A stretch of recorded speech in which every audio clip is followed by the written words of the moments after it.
So here we are in the middle of the Cascade Mountain Range, and the west side, which is this direction, is wet and green and low. The east side, in this direction, is high desert. I mean, yeah, you cross these mountains and you swear you're in like Arizona. It's just high desert, 4,000 feet above sea level, and dry and brown. It's an amazing trip to drive across these mountains and see that change take place in such a short distance.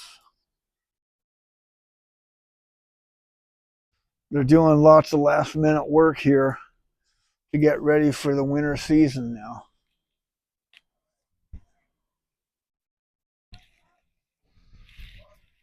So off in the distance, you can see on the right, Mount Jefferson. And then if you look just beyond, these are, let me get this back here. Oop. All right. Those are the Three Sisters.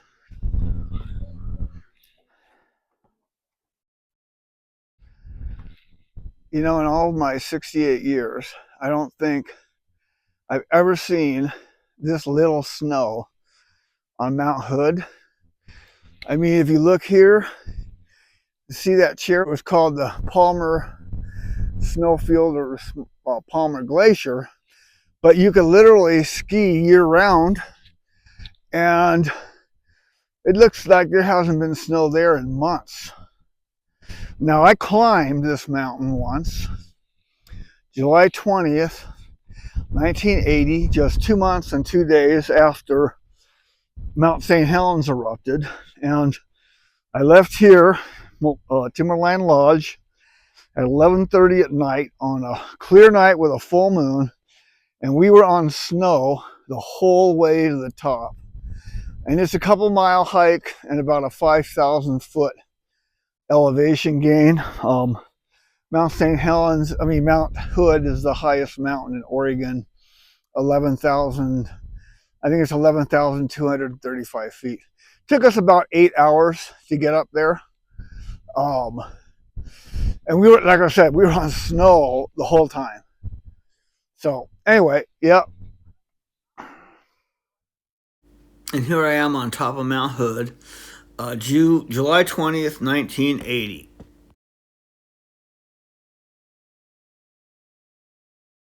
These are where the guest rooms are located.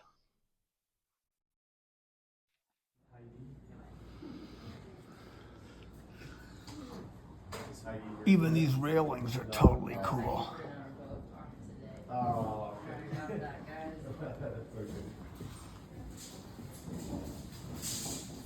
Big yoke.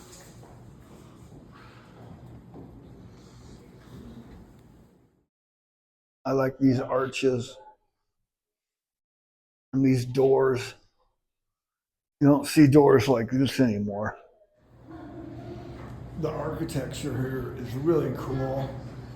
This is the Blue Ox Bar. It's not open yet because it's not even 11 a.m. But yeah, this place has got so much character, so much uniqueness.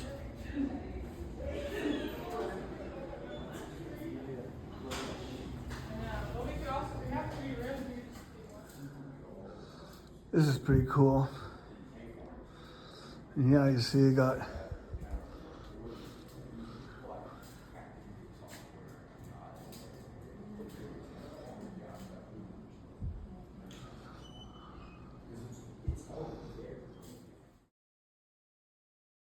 Hi, welcome to the Flaming Brain Abides. Today, I thought I was going to talk about two things, my book and this podcast. So I'll begin with the book.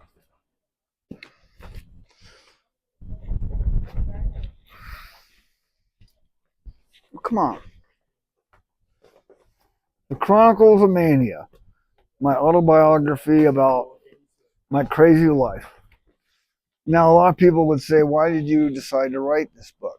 Well, there were three reasons. A, for about a decade and a half, I had probably 2-3 dozen people who would hear a couple of my stories tell me, oh, you got to write a book. You got to write a book. And then also, I wanted to write a book about what it's like to be bipolar for your whole life without knowing it and what it can do to you. Because to me, this is very important. People just don't understand the horrors and the terror of being bipolar. It's not anything fun, and it's horrible beyond description. I can't even.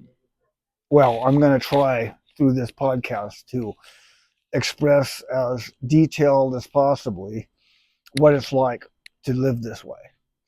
And the third reason was that all the things I've done in life have been so unusual, unique, and quite frankly, never been done before, that the places I've gone, the people I've met, the things I've done, the things I've seen are so unique and amazing that I would really feel like my life had very little value if I wasn't able to share all of these experiences with people, because the lessons I learned, the wisdom I gained, all these things to me are very valuable. So that's the reason I wrote this book. Now, when I wrote this, I had never written anything before, maybe descriptions of inventions, emails, text messages, but I'd never actually written anything close to being a book. And I'm not a great writer. This is not going to win a Pulitzer. This is not an incredible work of literary, or this is not an incredible literary work.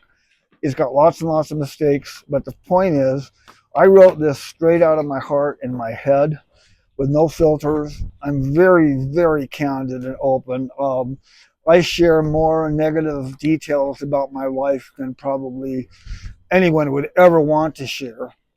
But since I am, in fact, dying now, and I don't really have a whole lot of time left, it just doesn't matter to me now what people might think when they read certain parts of this book, because it's not a Disney happy ever after book. It's a real life look at a devastating mental condition that too many people have and no one knows about. So that's the whole point with the book, and my journey has just been too incredible and exciting to not want to share it. And then when it comes to my podcast, I kind of look at my podcast as a what's the word I'm thinking of? Oh wow, I'm having a hard time. Not an addendum, but kind of a companion. My podcast is a companion to my book, which gives more details about the stories I tell. And the book, in many ways, is kind of a companion to my podcast. So getting the book and having the book makes it a lot more understandable when you watch the podcast. So, and I decided that my podcast was going to be just like my book. I was going to share what it's like to be bipolar. I'm going to share about being a consummate lifelong inventor for 68 years and the more than 800 things I invented. And then I get to share my adventures, my time on Turtle Island building my submarine, my hovercraft, my rocket, and of course the toy I invented that became Disney's biggest selling product of all time, the Light Chaser. So that's the point with this podcast.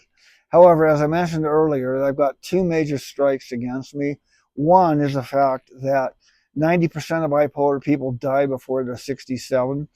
And I turned 68 4 months ago. So I'm living in grace period now. And the reason bipolar people die that young is because bipolar people typically do not live healthy lifestyles. And they die from disease. Carrie Fisher, for instance, bipolar, is dead at 60 from heart disease because she's lived such an unhealthy life. So, yeah, if you don't like, and then the other thing, and this is what's really disturbing, is that bipolar people are 8 times more likely to self-terminate than non-bipolar people. Not twice as likely, not 5 times as likely, 8 times. So I've got that hanging over my head because when you get into your 60s and you're bipolar, self-termination becomes like, well, it's like it's genetic. It's like it's in your genes. You almost feel like you were born with a self-destruct feature that you can activate at any time. And I can tell you this, it is a horrible, horrible way to live, thinking that at any point you might just end yourself. I mean, I don't want to do that, but it lives inside of me, and it's horrible. So anyway, but yeah, I'm going to be able to share all these things I've done. Fortunately, I have tons and tons and tons of archival videos going back 40 years or more. And the nice thing about my podcast, I'm never going to have to troll the internet or TikTok or anything to look for content. I have enough content to keep me busy for longer than I will be alive. So anyway, that's the whole scope of things, and I hope this has made it easier to understand. And yes, please go to Amazon or Barnes and Noble and get my book. You can get it in print or digital format, and hopefully soon it'll be on audiobook too. Anyway, oops, I'm signing off. I came up here today. It's September 24th, 2024. And this may be the last truly nice day of the year. The system's coming in tomorrow with rain, and we may be changing now. So I wanted to get one last trip up here because I really love being at high altitude. And right here I'm at about 6,500 feet. So yeah, it's a beautiful day. Thank you all, and remember to hit the like button like a whole bunch of times and the share button a whole bunch of times. Okay, ciao. Oh, I also forgot. I was going to bring up this white matter brain disease that I have. This is something that's been plaguing me now for the past 6 or 7 years. And it's when the blood supply to the white matter in your brain becomes restricted, making it difficult for one region of the brain to speak to another region of the brain. And this is one of the most common things people will get in their life, but it usually doesn't strike people until 15 years later than when it hit me. So now, along with the bipolar, I am dealing with diminished cognitive functions, which is making everything I'm doing very difficult. And just remember, this podcast, I have zero help. No one with content, no one with script, no one with video or editing or lighting, nothing. I have to do everything myself, just like everything else I've done in life. And I'll be honest, I'm getting a little bit tired of it. So anyway, that's what it is. Okay, this is my declinometer. 7-8 years ago, that needle was all the way to the left, and it's been moving and moving and moving up to about here, which is like where I'm at on a daily basis. But there are times when this is more how I'm feeling. Yeah, I really hate this. And this is pretty much how white matter brain disease feels like. It feels like my brain is being chopped up.